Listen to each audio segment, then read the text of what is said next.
Hi friends, உங்கள் தோழி சேனலுக்கு உங்கள் எல்லாரையும் நான் வரவேற்கிறேன். இன்றைக்கி நான் ரொம்ப முக்கியமான ஒரு டாப்பிக்கை பற்றி தான் உங்ககிட்ட நான் ஷேர் பண்ணிக்க போகிறேன்.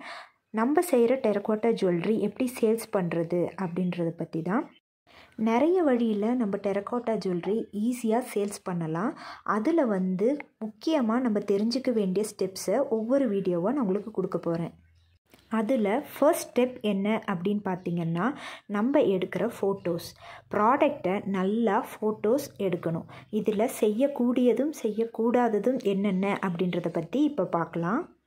நம்ம ஜுவல்லரி தான் மேக் பண்ணுறோம். ஸோ அதனால் இந்த மாதிரி கேட்டகிரிக்கு நம்ம 5 விதமாக ஃபோட்டோஸ் எடுக்கலாம்.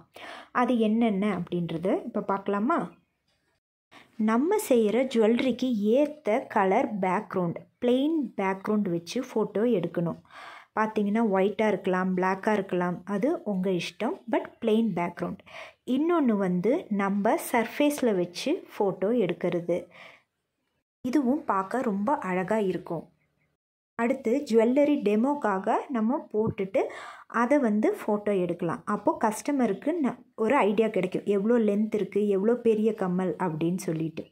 அடுத்து இந்த மாதிரி ஒயிட் இல்லைன்னா பிளாக் கலர் மேனிக்யூன் குட்டி குட்டியாக கிடைக்கும். அதில் நம்ம வச்சு ஃபோட்டோ எடுக்கலாம்.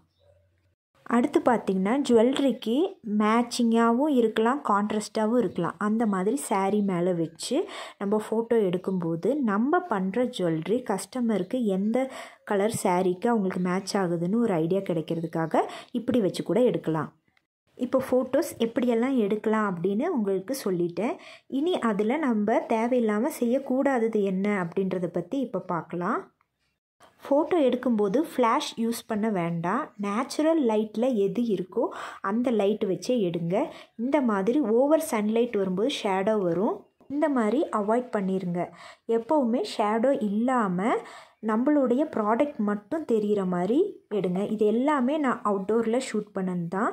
இந்த ஃபோட்டோஸ் எல்லாமே சன் இருக்கும், பட் நான் ஒரு துணி வச்சு மறைச்சிக்குவேன். அடுத்து நம்ம கவனிக்க வேண்டியது எடிட்டிங். எப்போவும் ஓவர் எடிட்டிங் பண்ணவே கூடாது. நம்ம ஜுவல் பார்க்க அழகாக இருக்கணும்னு கலரை ஏற்றி இறக்கி வைக்கவே கூடாது.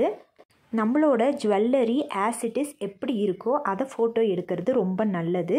ஏன்னா ஃபோட்டோவில் ஒரு மாதிரியும் நேரில் பர்ச்சேஸ் பண்ணுற மாதிரியும் இருந்துச்சுன்னா கஸ்டமருக்கு அது பிடிக்காது. இதனால் நம்மளுக்கு ஒன் டைம் கஸ்டமர் தான் கிடைப்பாங்க, ரெகுலர் கஸ்டமர் நம்மளுக்கு கிடைக்க மாட்டாங்க. ஸோ இதை அவாய்ட் பண்ணிடுறது நல்லது. அடுத்து முக்கியமானது நம்ம கம்பெனியோட நேம். நம்மளோட ப்ராடக்டோட யூனிக்னஸ் தெரியறதுக்காக நம்மளோட ப்ராடக்ட் மேலே நம்மளுடைய கம்பெனி நேமோட வாட்டர் மார்க் போட்டுக்கோங்க. நான் ஃபஸ்ட்டெல்லாம் அது போடாமல் விட்டுட்டேன். அதனால் என்னுடைய நிறைய ப்ராடக்டோட ஃபோட்டோஸ் நிறைய வெப்சைட்டில் போட்டுட்டாங்க. ஈவன் யூடியூப் தம்ப்நெயிலில் கூட யூஸ் பண்ண ஆரம்பிச்சிட்டாங்க. ஸோ நீங்களும் இந்த ஸ்டெப்ஸ் எல்லாம் ஃபாலோ பண்ணுங்கள்.